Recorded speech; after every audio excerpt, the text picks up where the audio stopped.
أعوذ بالله من الشيطان الرجيم. بسم الله الرحمن الرحيم.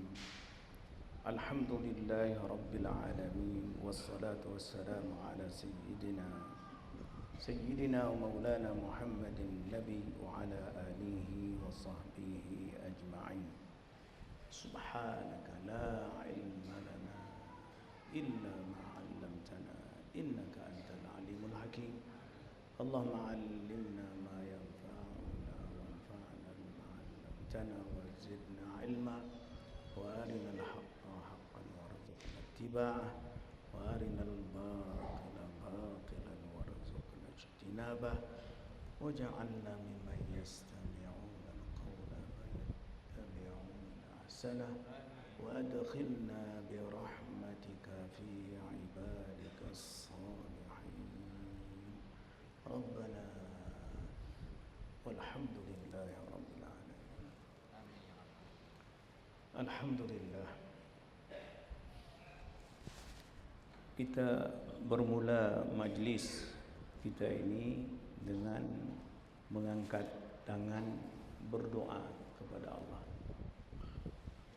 Di soal berdoa kepada Allah Subhanahu wa taala ini sudut yang menjadi satu sudut tidak sunyi bila satu insan manusia selagi hayat di kandung badan, pastilah setiap insan yang ada pada tempat di mana saja dia berada, tidak sunyi insan itu berkehendak pada sesuatu. Ini sudut kehendak manusia. Jadi bila kita berkehendak sesuatu, apa saja yang kita kehendak, pastilah untuk mencapaikan kehendak kita itu, kita pun pohonlah, kita mintalah. Itu mana bila sebut doa, kalimahnya ad-doa itu, ini mengisyaratkan, menunjuk kepada kenyataan diri kita, bukan sesuatu yang lain. Karena bila ada kita ini, keadaan ada kita itu ada berkehendak, tidak terlepas berkehendak sesuatu.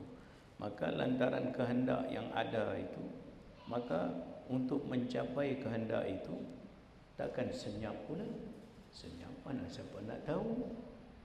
Jadi bila ada kehendak, ada hajat di dalam itu, tentulah kita pun jadi nak buat sesuatu, nak dapat hajat kehendak itu. Nak buat sesuatu itu, setengah daripada buat sesuatu itu berdoa. Berdoa. Maka doa ini, kata ulama, tidak sunyi pada doa itu pada tiga sudut. Meminta sesuatu itu dengan qalbinya, dengan hati, dan meminta sesuatu itu dengan qaulinya, dengan perkataan, dan kita meminta sesuatu itu dengan perbuatan. Ini tiga lah, tiga sudut. Mana bila sebut saja hajat, sesuatu yang berhajat pada diri kita, pastilah kita akan buat salah satu daripada tiga tadi. Sama ada dengan hati kita, ya, itu benda dalam lah. Bila sudah jelas aku nak ini, bila dah jelas dalam itu, maka bila kuat dalam kehendak di dalam hati itu, maka dia akan terbitlah pada dua unsur. Sama ada unsur perkataannya yang kita katakan qauli, ataupun unsur perbuatannya yang kita kata fi'li. Ini seolah-olahnya ada insan itu tidak sunyi daripada rukun sembahyang juga. Bila kita sebut rukun sembahyang, maka tidak sunyi, tidak terlepas bila sebut rukun sembahyang itu 13 terbahagi pada 3. Rukun qalbi, qauli, fi'li. Jadi bila sebut saja as-salah, tidak sunyi, tidak jadi salah itu salah, melainkan dengan menegakkan 3 itu. 3 rukun tadilah. Jadi sedangkan 3 rukun itu tidak sunyi daripada hubungan kehendak manusia. Jadi Jadi kalau satu orang berdiri sembahyang 5 waktu itu, berdirinya itu, dia berdiri apa itu? Berdiri meluahkan kehendaknya dah. Jadi bukan benda yang luar biasa bila berdiri sembahyang. Tapi kalau kita tidak faham hubungan berdiri sembahyang dengan kehendak kita, maka jadi sembahyang itu seolahnya berat pula. Jadi soalan, oh aku kena sembahyang. Sedangkan hakikat sembahyang bila kita sembahyang itu, setengah daripada makna sembahyang itu ad-du'a. Ad-du'a. Ya, satu makna daripada makna sembahyang as-salah dengan makna ada padanya qauli, qalbi, fi'li. Itu setengah daripada makna as-salah. Dua makna. Satu makna yakni ada pada seseorang itu mesti ada tiga. Ada qalbinya, ada qaulinya, ada fi'linya. Bila tertegak tiga itu sembahyang. Dan tiga itu juga dengan makna doa macam kita terang tadi. Bila satu orang berhajat atau berkehendak sesuatu, tidak sunyi dengan hajat itu, dia akan buat tiga itu. Jadi kalau begitu fahamnya, satu orang datang sembahyang itu dia buat satu perkara yang memang selaras dengan apa dia itu dicipta. Mana penciptaan manusia yang Tuhan cipta itu keadaannya berkehendak. Nah, bila kita berkehendak, tentulah dia akan buat sesuatu untuk mencapai kehendaknya. Maka buat sesuatu untuk mencapai kehendak itu tidak sunyi daripada tiga tadi. Sama ada qalbinya, ataupun qaulinya, ataupun fi'linya. Nah, jadi bila jelas itu, maka satu orang tidak akan pergi pada tempat yang dia kehendak dia hajat itu. Tempat yang dia bagi itu tak dapat nak tunai hajat dia. Katalah satu orang tu berkehendak nak beli susu, dia pergi kedai jual roti. Bolehkah dapat susu di situ? Ada, itu kedai roti. Nak susu pergi kedai susu lah. Nah, pasti bila satu orang berhajat sesuatu, hajatnya itu dapat dicapai pada tempat yang boleh memberi hajatnya. Nah, maka soalan besarnya, adakah satu tempat yang boleh kita datang beramai-ramai, tempat kita meminta hajat kita? Adakah tempat lain daripada masjid? Masya Allah. Jadi berhimpun kita di sini, tempat kita dipanggil oleh Tok Bilal, itu nampak sangat. Mana panggilan itu satu tempat yang tidak ada lebih daripada tempat-tempat yang lain. Tempat sujud, masjid. Masjid ini kalau kita tengok kalimat masjid itu dengan makna tempat sujud. Itu makna masjid. Masjid ini tempat sujud. Bila kita tempat sujud, tidak sunyi tempat sujud itu daripada 7 anggota.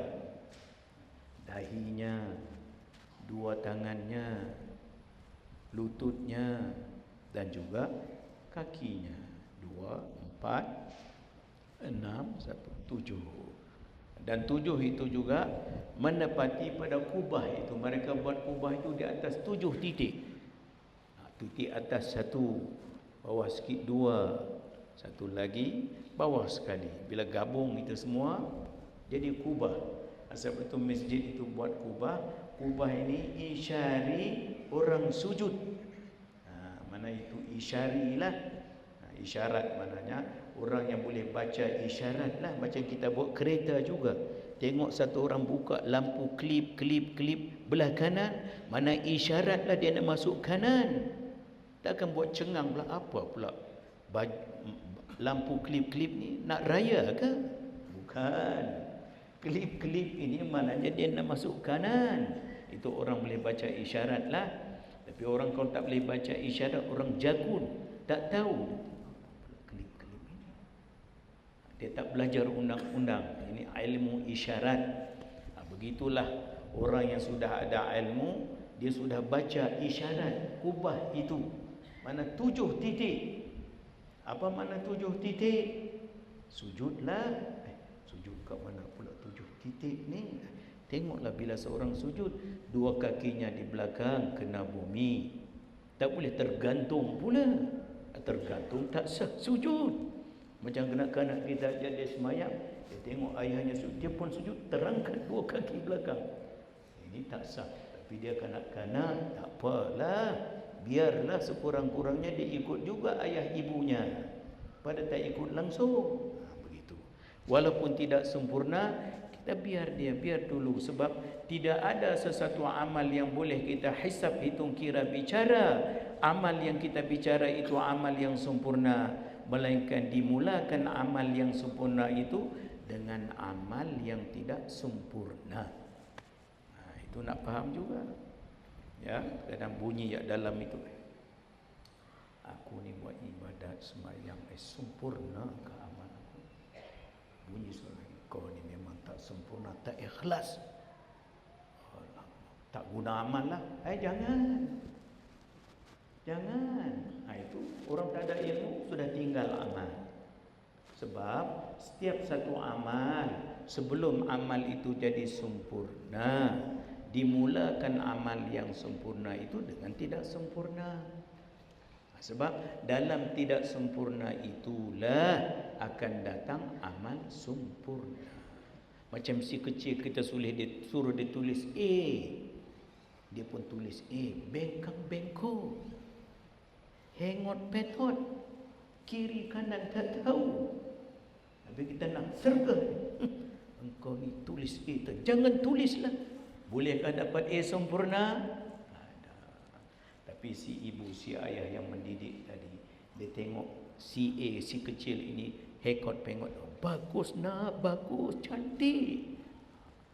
Dia pun tulis lagi, dia pun tengok mata ibunya, seronok, tulis lagi, tekan sampai patah pensel, seronok. Lama dia tulis, daripada tidak sempurna, akhir daripada buku menulis itu yang cantik. Begitulah amal. Bila setiap kita seorang buat sesuatu, dimulai sesuatu yang kita buat itu dengan tidak sempurna. Tidak sempurna tidak apa, itu permulaan amal. Jangan kita dengar suara dalam itu berkata, engkau ni tak ikhlas. Kita fikir betul juga, aku tak ikhlas lah. Dosa buat terus lah, buat terus pula. Sebab apa tak buat? Buat apa bukan ikhlas. Tuhan amal yang terima amal ikhlas saja. Wah, sedapnya. Habis nak buat apa? Tidur lah. Tidur pula.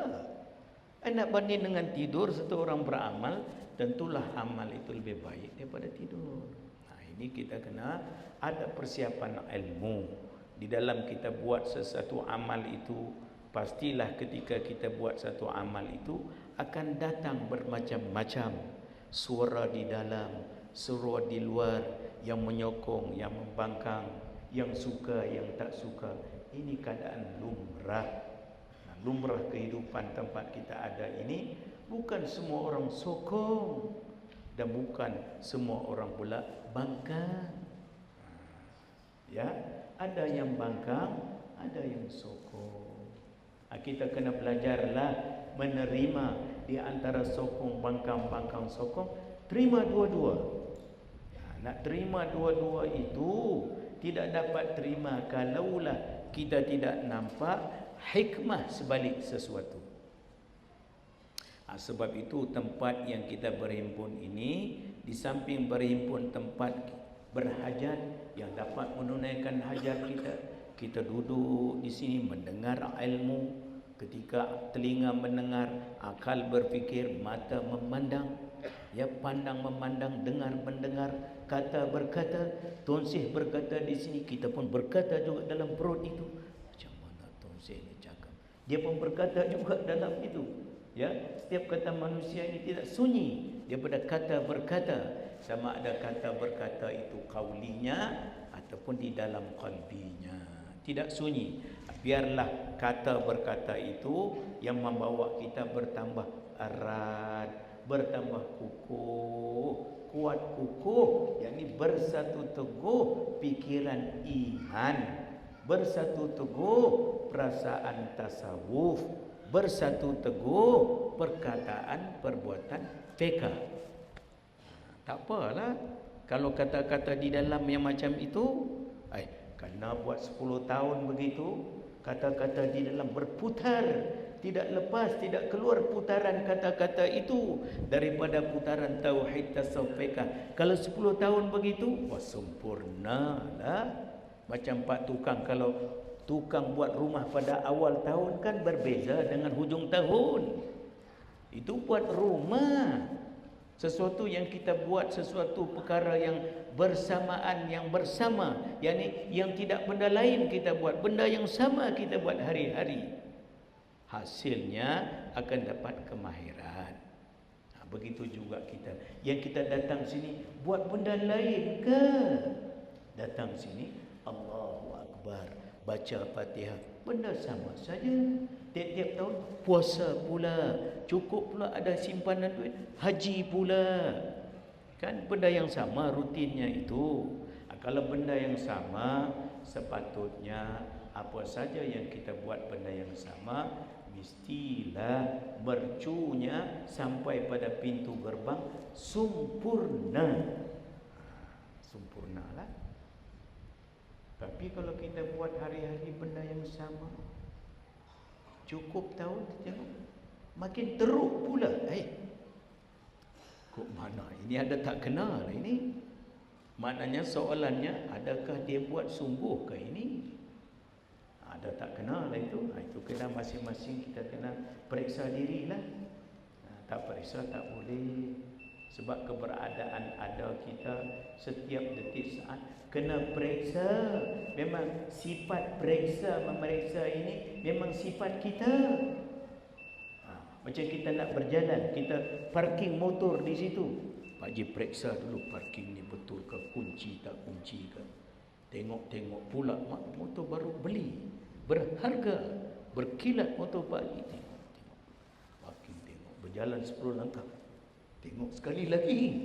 Dia takut sengit ke apa ke. Nak pastikan itu ya, nak periksa memeriksa ini memang sifat manusia.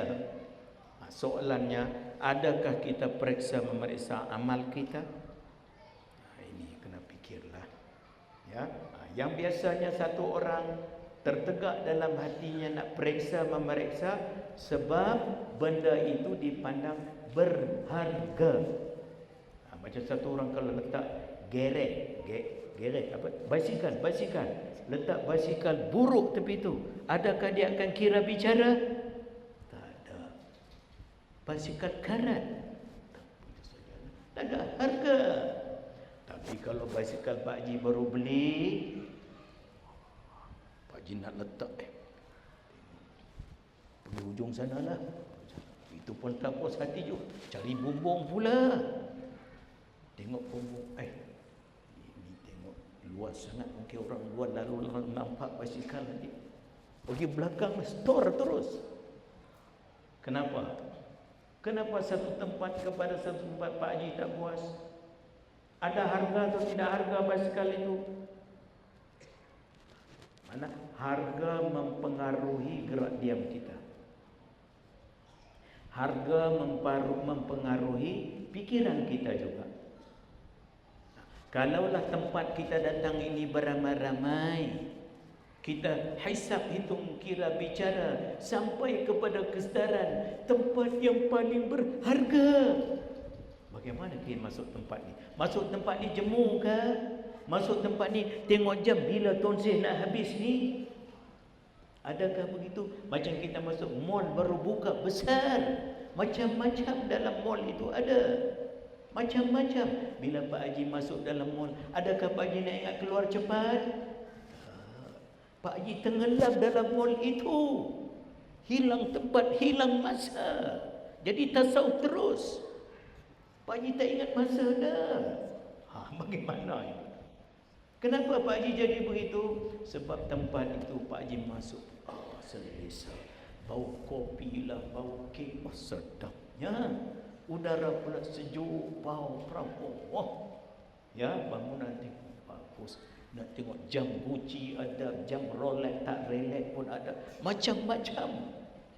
Ya, macam-macam apa saja Pak Haji tengok. Dan semua itu dikait dengan harga nilai mutu. Harga nilai mutu mempengaruhi kita.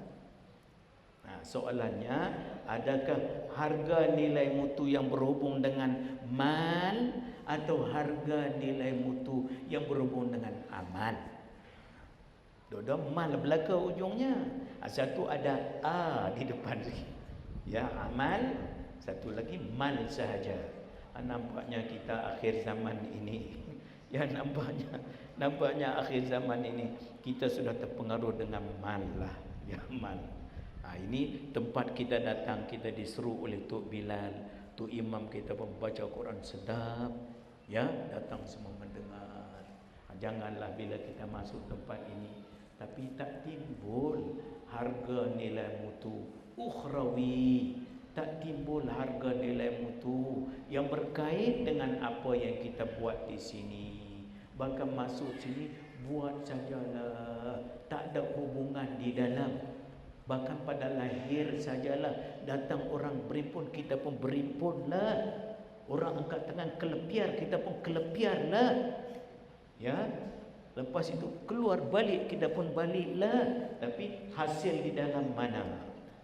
Setiap diri, apa juga kita buat, ya, mestilah memeriksa apa jadi dengan amal kita.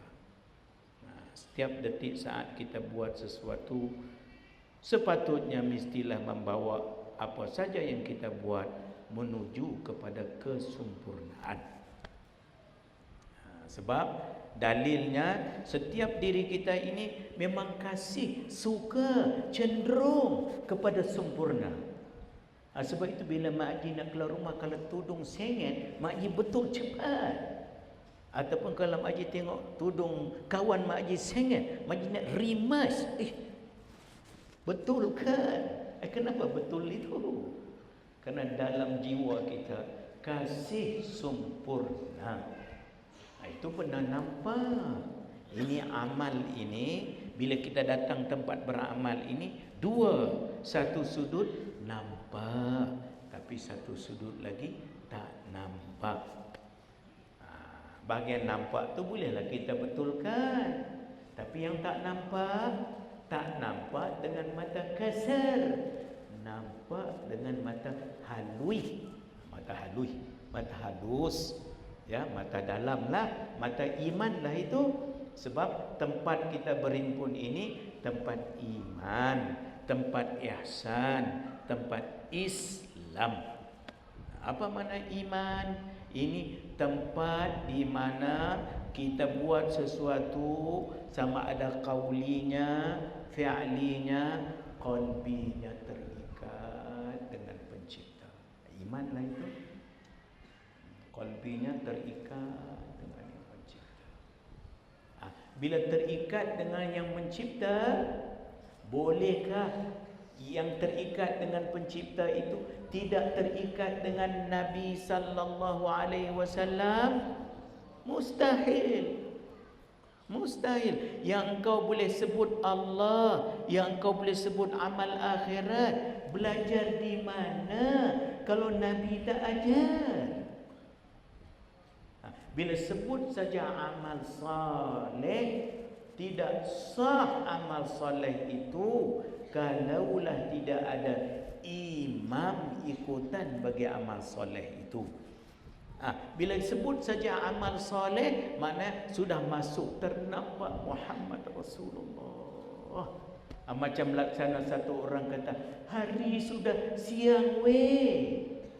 Adakah perlu dia kata, bagaimanapun matahari dah keluar ya? Ini orang bengong ini. Hang kata hari siang, kenapa engkau tak kata matahari keluar? Ini kacau sikit lah. Ya, ini maknanya tak tahulah dia mengaji bagaimana itu. Kita orang mukmin, bila kita sebut saja amal saleh, terupalah di hati kita Muhammad Rasulullah. Ya, tidak boleh kita putus. Sebut saja la ilaha illallah, la ilaha illallah, la ilaha illallah. Sebut la ilaha illallah itu, adakah kita sebut Muhammad Rasulullah? Tak dengar pun. walaupun tak sebut, maknanya sudah ada Muhammad Rasulullah itu. Sebab yang kau boleh tahu la ilaha illallah itu ambil di mana? Reka sendiri. Siapa yang bawa? Muhammad Rasulullah. Itu kena fahamlah, ya.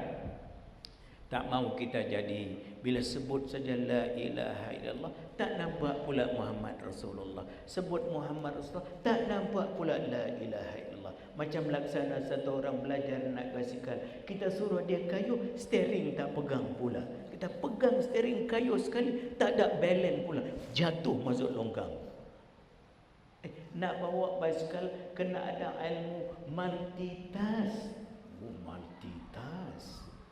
Ya, ini tempatnya kita melatih multitask. Kalau tak ada multitask, mati lekas pula. Ini multitask. Bila orang sebut amal saleh, bukan amal taleh. Ini tempat amal saleh. Lagi kita beramal, lagi akan jadi fasih, dan lagi akan jadi mahir. Ini perjanjian.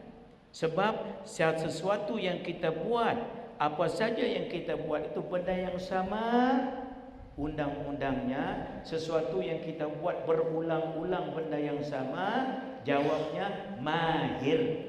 Macam orang belajar silat juga. Bila jumpa tok pendekar, tok guru, tumbuk 1000 kali benda yang sama, pupa.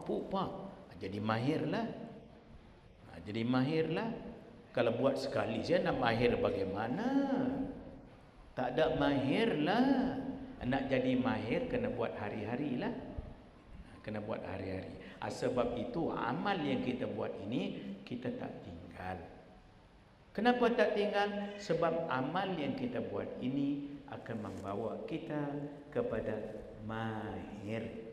Di samping mahir berlaku juga fasih pada qaul, pada perkataan. Mahir pada perbuatan. Bagaimana pula Tuan Syekh ini cerita jadi fasih mahir pula? Ini kursus kemahiran pula ke? Mula nak mikirlah itu. Ya. Tak mahir bagaimana? Setiap manusia, apa saja manusia, di mana saja manusia itu, siapa saja manusia itu, tidak terlepas daripada 5.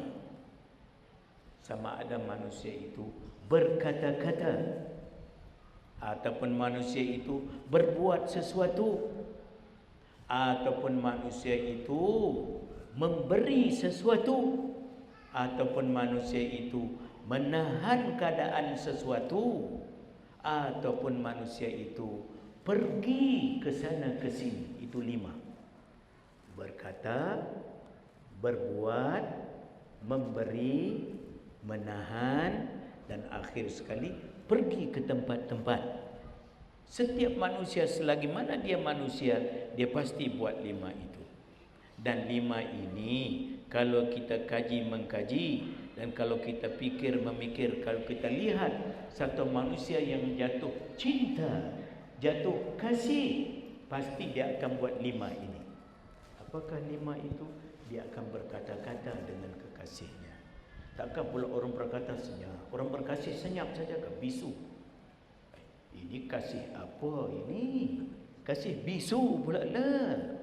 Orang berkasih cakap tak putus. Mesej lah berbunyi macam-macam.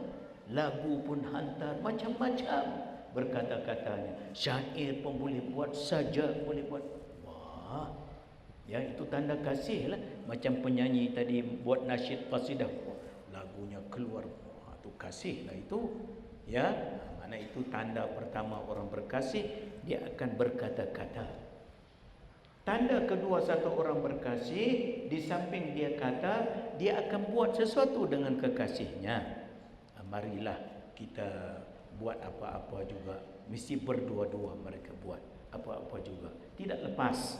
Itu berbuat sesuatu, atau dia nak buat sesuatu pada kekasihnya. Apa juga dia buat itu tidak sunyi perbuatannya, semua ada kait dengan kekasihnya. Pasti. Macam tengok kalau waktu satu orang sudah berkasih, dia nak buat apa pun tengok, oh dia tengok satu pakaian, dia tengok, oh pakaian cantik juga untuk kekasih saya. Tengok beg tangan pula, beg tangan ni elok juga untuk si dia. Apa saja Pak Haji tengok semua untuk.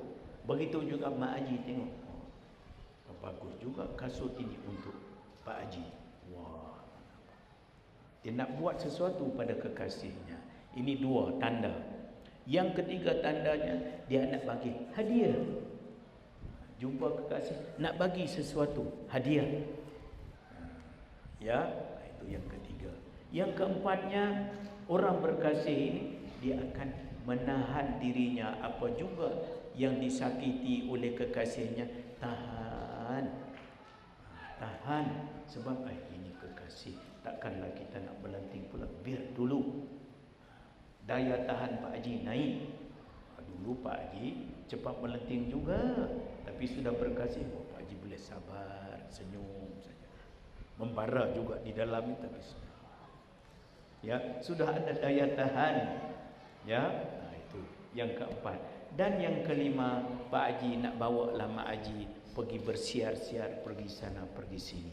Ini 5 yang akan berlaku pada siapa juga yang jatuh cinta kasih. Dan 5 ini menjadi sebab-sebab orang itu akan jadi fasih dan mahir.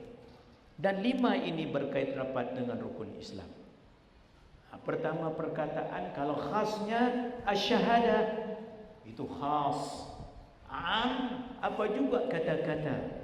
Ada mukmin sejati kalau sudah belajar ilmu syahadah, kata-katanya bila dia berkata-kata tidak terkeluar sama sekali kata-katanya daripada kalimah syahadah. Begitu, itu pertama perkataan. Dan yang kedua, ibu bagi segala perbuatan, as-salah. As-salah ini khas. Setiap kata-kata, perkataan, perbuatan, pemberian, penahanan dan pembergian ada khas, ada am. Kita datang di sini, kita buat benda khas, syahadahnya, sembahyangnya, ya, beri zakatnya, itu bagi hadiah lah. Dan puasa ini imsak ni tahan lah. Macam Pak Haji begitulah. Bila Pak Haji sudah berjumpa dengan Mak Haji, Mak Haji pun sudah berjumpa dengan Pak Haji, masing-masing puasa nak kurus ramping badan. Oh, ya, nampak itu puasa boleh dah, tahan.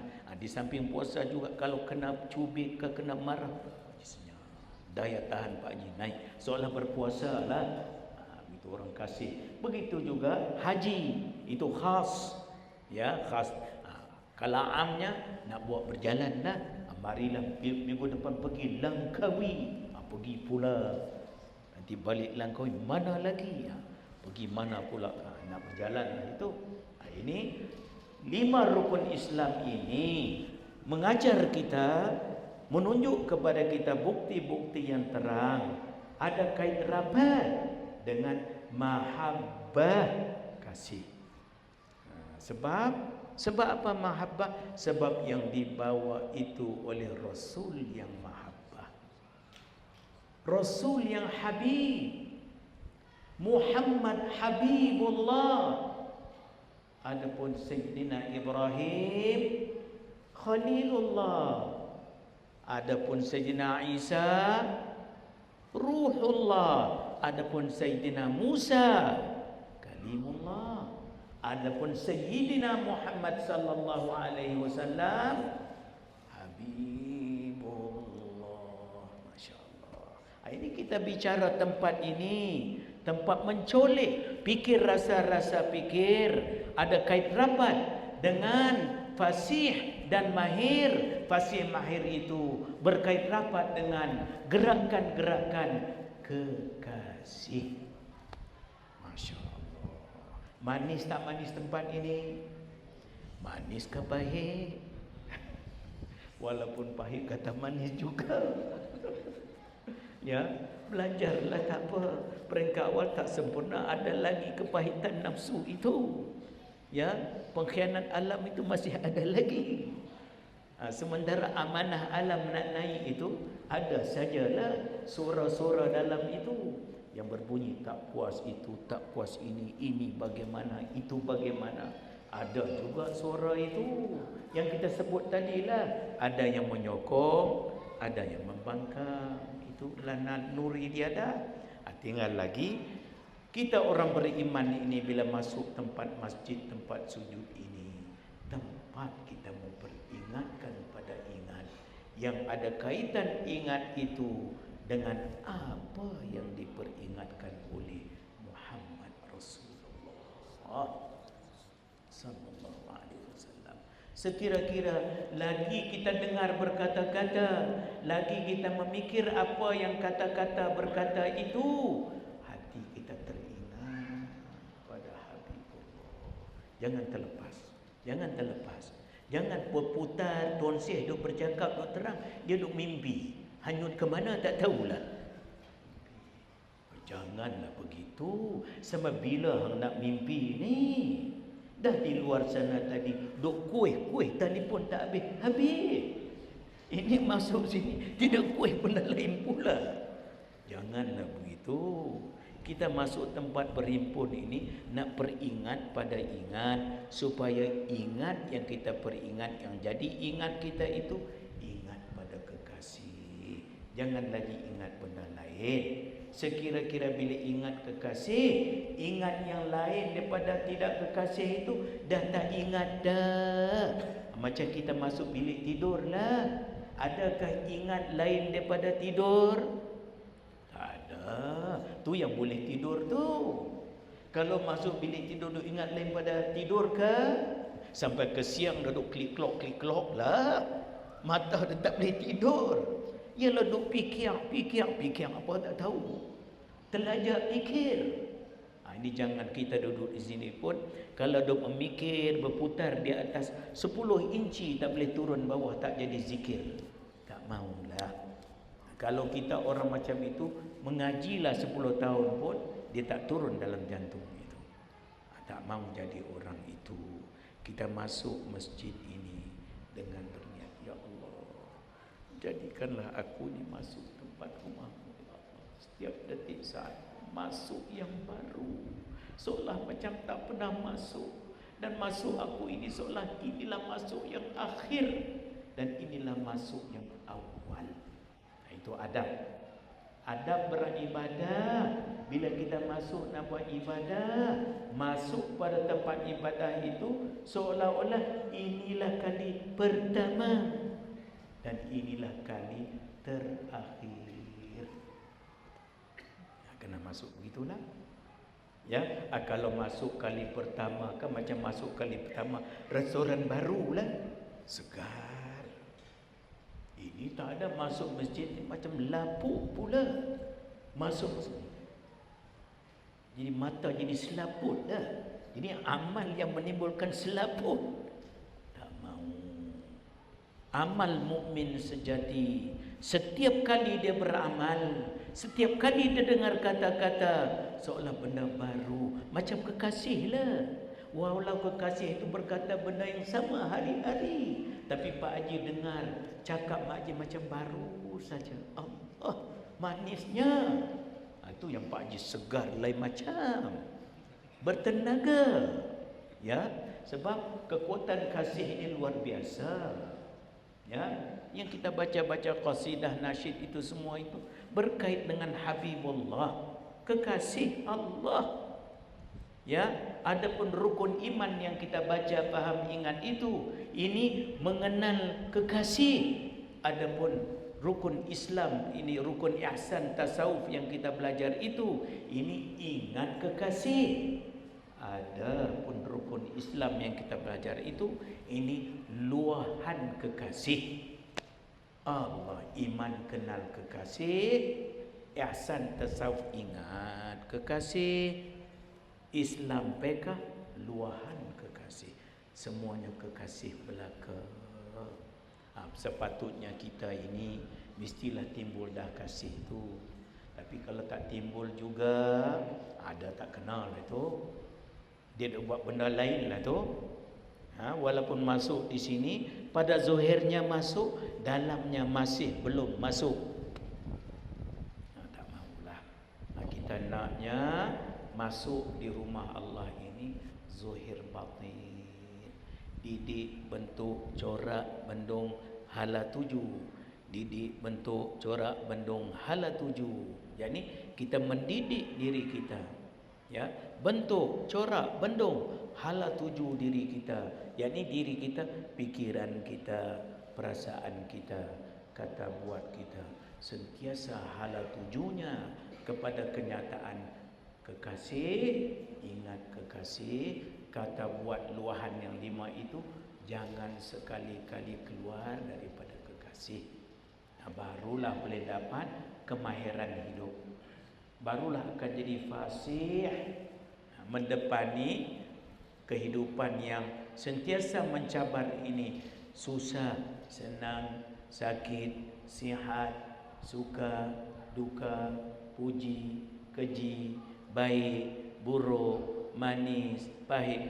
Dua yang berlawanan ini, kalaulah kita tidak beringat pada ingat yang sebenar-benar patut diingat, pastilah dalam hati kita itu akan ada banyak sengsara nak dibanding dengan bahagia.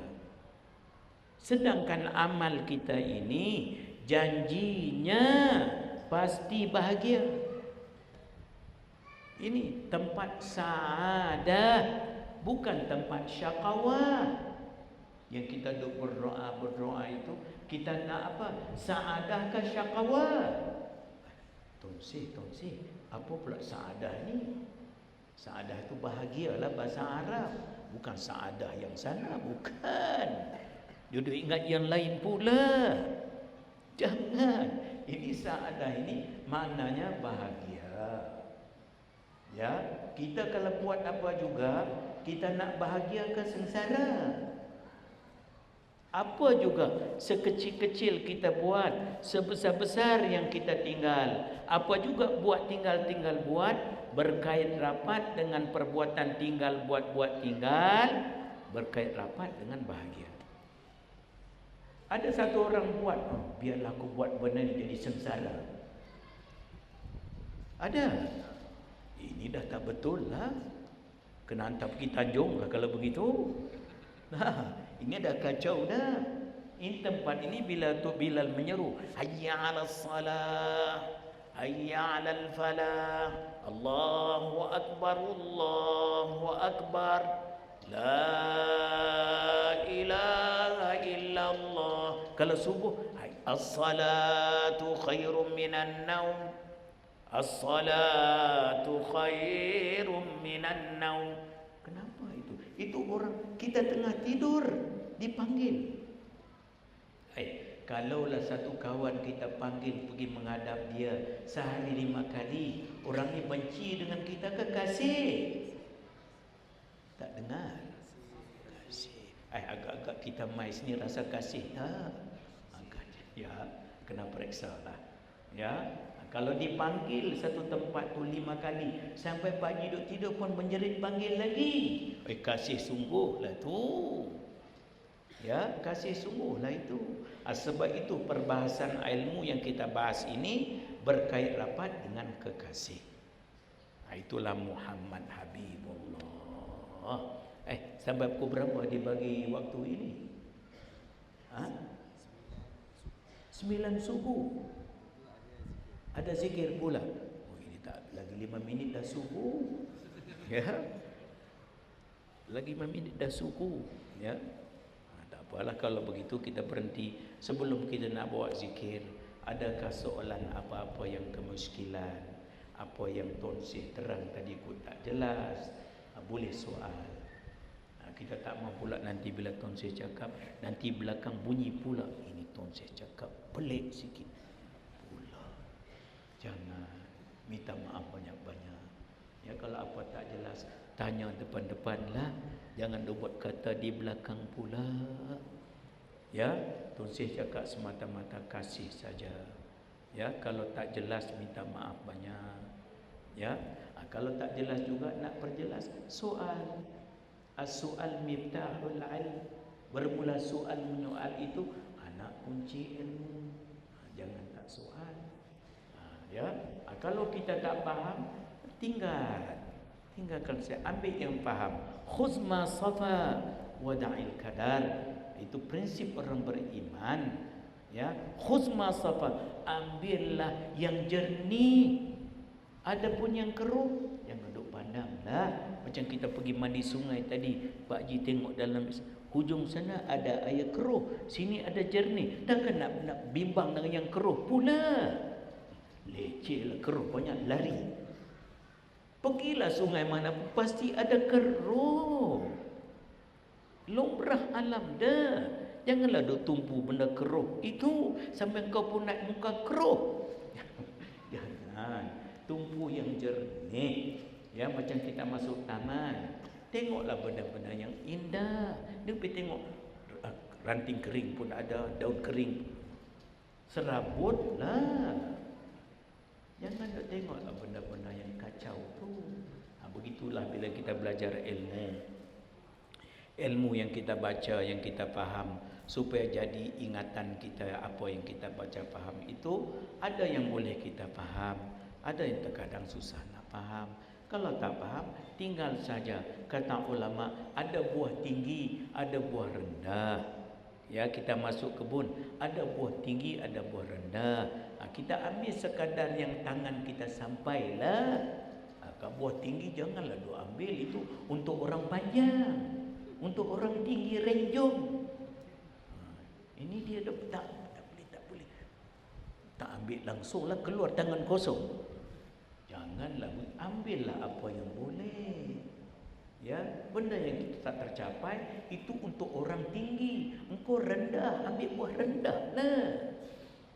Dia nak cari buah tinggi juga, yang rendah tak ambil. Seolah begitu. Ilmu ni memang begitu. Ada yang tak faham. Kalau kita lepas, mungkin hari ni mungkin belum masa kita untuk faham, letak sebelah. Jangan pula kita nak condemn, cari jalan pula pergi belakang, goreng pula Pak Haji. Dia cakap ni pelik lah, merapu begini. Pula. Ini manusia kalau hatinya sakit, fi qulubihim marad, kalau dalam jantung hatinya ada penyakit, buat apa pun dia nak jadi kacau juga. Itu kena jagalah. Ya, kita kalau benda yang boleh faham kita ambil. Yang tak boleh faham itu mungkin untuk orang lain. Mungkin hari ini bukan, tidak ada rezeki bagi aku. Dan kalau kita tak faham nak tanya, inilah peluangnya.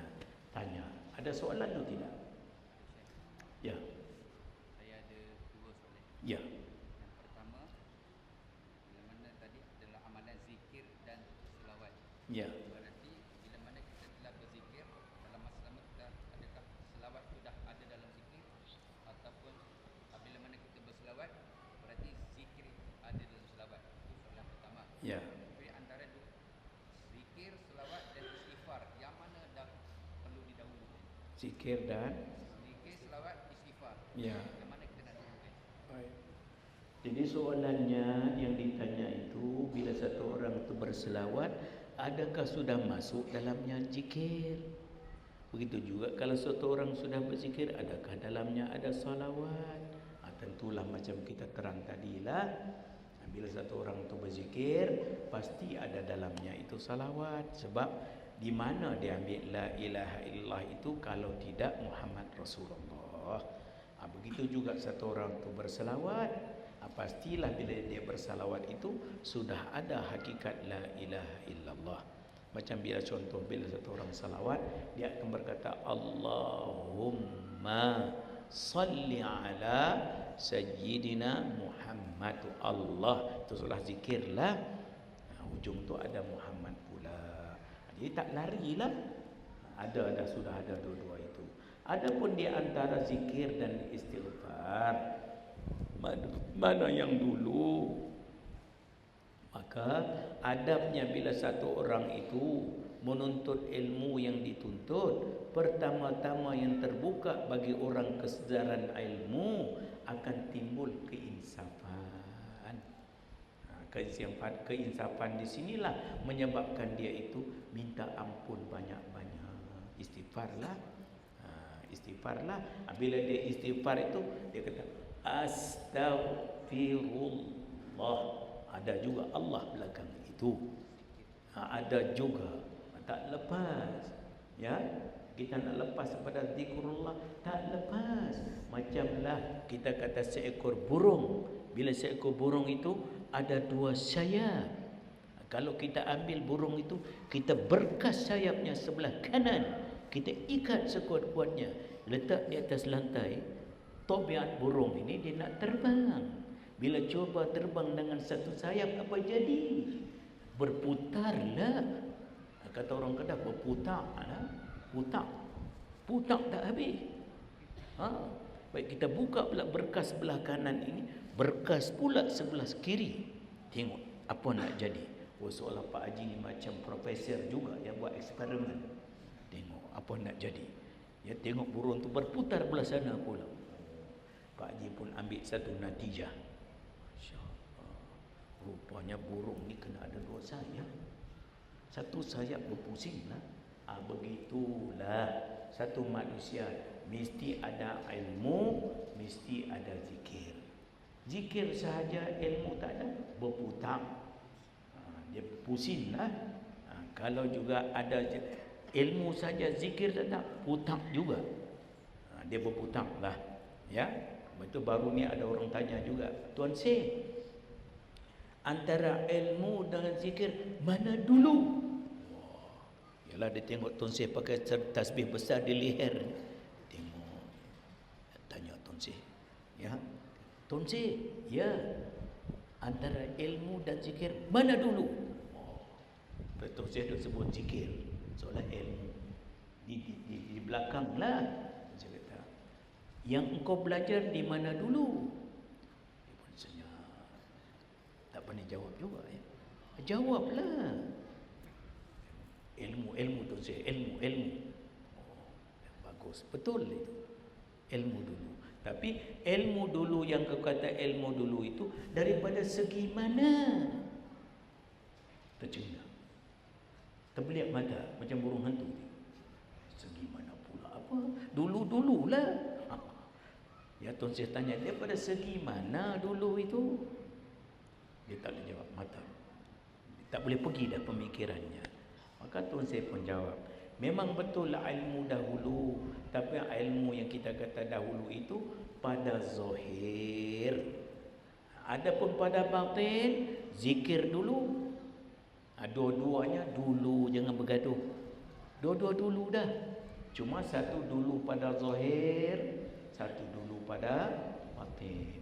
Macam Islam dan iman lah, mana dulu? Nak bergaduh lah tu. Islam dulu pada zahir, iman dulu juga tapi pada batin. Dua-dua dululah. Dia nak bergaduh juga. Kacau manusia ni ya. Nak cari bergaduh, jangan bergaduh. Ilmu dan zikir, zikir dan ilmu bergabung jadi parti gabungan.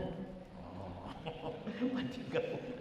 Ya, jangan bercerai. Ya, jangan bercerai. Mukmin ini sentiasa cari jalan bergabung. Sebab ilmu kita ini ilmu berkasih. Orang berkasih ini sukakah pada perpisahan? Sukakah orang berkasih pada perpisahan? Suka. Bila sebut saja ilmu ada kait dengan kasih. Bila kasih ini berhubung rapat dengan bersama, tidak berpisah. Walaupun berpisah, tidak juga berpisah pada hatinya. Ya, itu hakikat mukmin. Adakah berpisah dalam berpisah? Jawab, tiada berpisah di dalam berpisah. Walaupun sudah akan berpisah, hakikat berpisah tiada berpisah. Itu tempat kesampaian mukmin sejati. Dia tidak kenal perpisahan. Mana orang berkasih tak kenal perpisahan. Walaupun pada zahirnya berpisah, dalamnya tidak berpisah. Macam waktu zaman bila kematian Rasulullah, kembalinya Rasulullah sallallahu alaihi wasallam, umat kan terkejut. Allah, mana keadaan ini? Sudah jadi hilang satu pertimbangan, ialah kekasih. Ya, ketika itu Sayyidina Umar pun cabut pedangnya, berkata, siapa kata Rasulullah ini sudah pun kembali, aku akan betulkan. Maka umat pun tertanya, adakah berpisah? Di dalam berpisah, ya, maka datang Sayyidina Abu Bakar Siddiq. Kalau kita tumpu pada zahir Rasul itu, ya dia sudah berpisah. Tapi apa yang dibawa oleh Rasul risalah itu tidak pernah berpisah. Itu sentiasa berpanjangan hidup sampai sekarang ini. Pertalian ruhani. Ilmu yang kita bicara ni lah, ilmu yang berkait dengan kekasih Allah.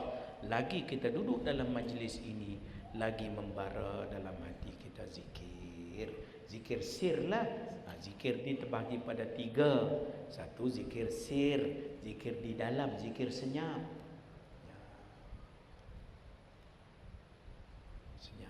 Satu lagi dia panggil zikir khafi. Zikir khafi ini ada kait dengan kenang membayang, bayang membayang, kenang ingat bayang. Apa yang sudah Allah janji dengan kita, terkenang, teringat, terbayang. Terkenang benda yang apa juga yang sudah berlaku, kenang. Kita ingat benda sekarang, kita bayang benda yang lagi akan. Jadi kenang, ingat, bayang. Kenang, terkenang dia itu waktu hidup, dah mati dah. Kenang itu terkenang, berlinang air mata. Ya, terkenang kawan-kawan yang lama, kenang. Ingat benda sekarang, bayang, dia terbayang, macam mana kalau aku jadi jutawan ya, jutawan pula. Terbayang dia senyum seorang-seorang. Ya, nampak dia pergi sini, bermimpi, ya, ini terbayang. Jadi kenang, ingat, bayang ini sebahagian daripada pemikiran manusia. Selagi mana manusia itu manusia, pasti ada pada manusia itu benda yang dia kenang. Ini benda yang sudah berlaku, benda yang dia ingat, benda yang sedang berlaku, benda yang dia bayang, benda yang lagi akan berlaku, belum berlaku lagi. Sebab masa ini terbagi pada 3. Yang sudah, yang sekarang, yang lagi akan, tak tahu ke depan. Ya, maka kata ulama, yang jadi lepas, masa yang lepas itu sekarang. Yang akan jadi depan yang belum jadi pun sekarang. Jadi hakikatan masa sebenar-benar masa sekarang. Sebab itulah jaga waktu sekarang ini. Maka orang berzikir, dia akan masuk makam hudur. Makam hudur inilah makam sekarang. Orang berzikir ini, dia masuk sekarang. Sebab itu patutnya bila orang tanya waktu apa sekarang, waktu sekarang. Memang sekarang pun. Jangan duk pakai nombor sangat, pakai nombor pening kepala. Pakai nombor mula dia tengok, nak pergi sana, nak pergi sini. Pergi mana? Aku nak pergi mana?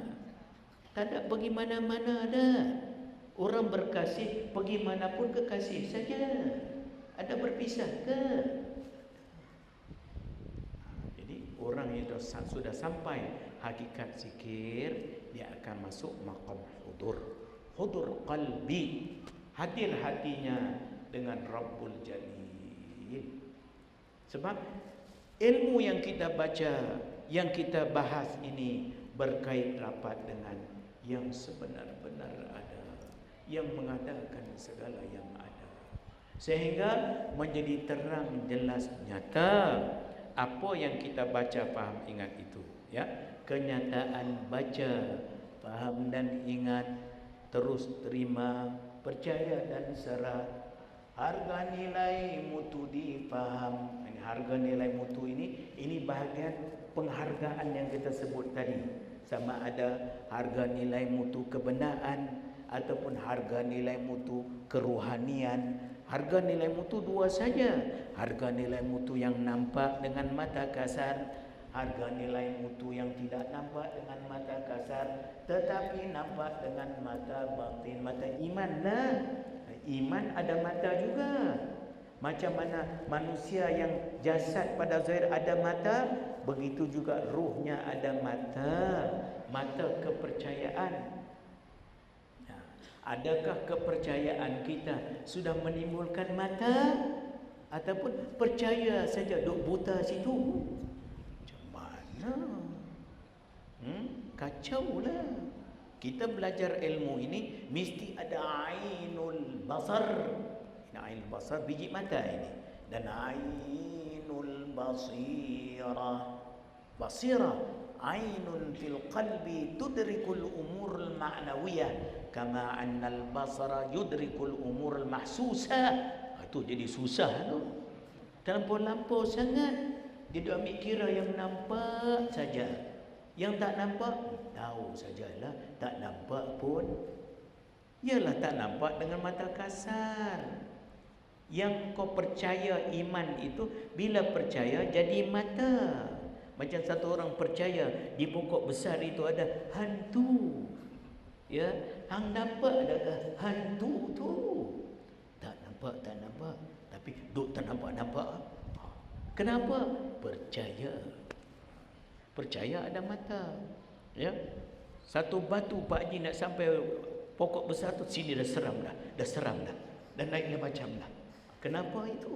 Percaya, kalau kita percaya sungguh, yakni terima sungguh, percaya sungguh, serah sungguh kepada sesuatu yang kita percaya sungguh, mana bukan lawak-lawak, naik hal lah.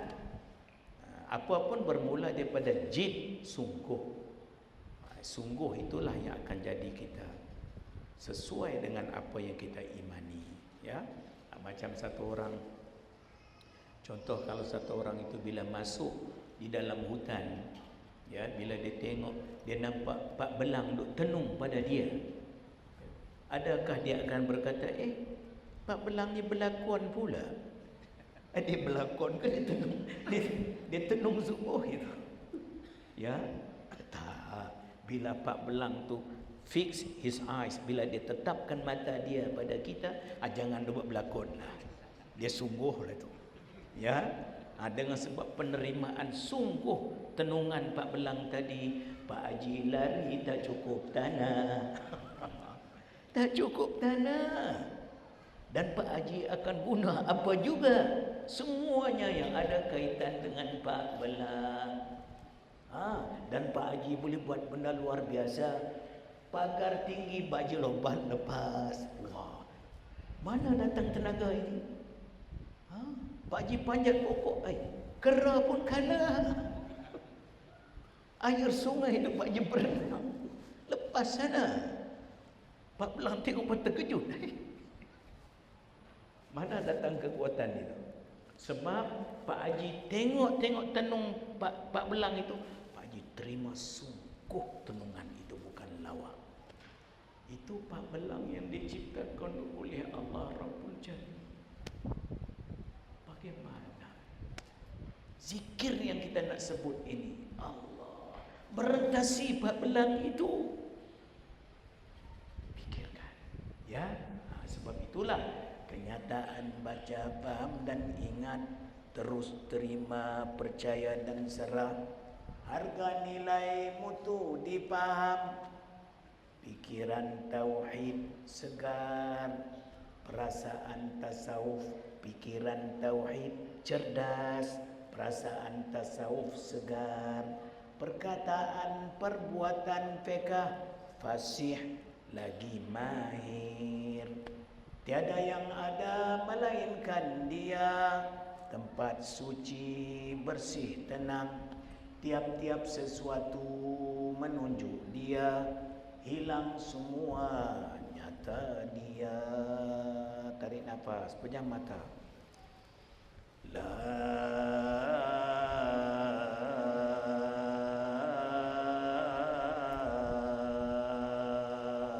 ilaha illallah.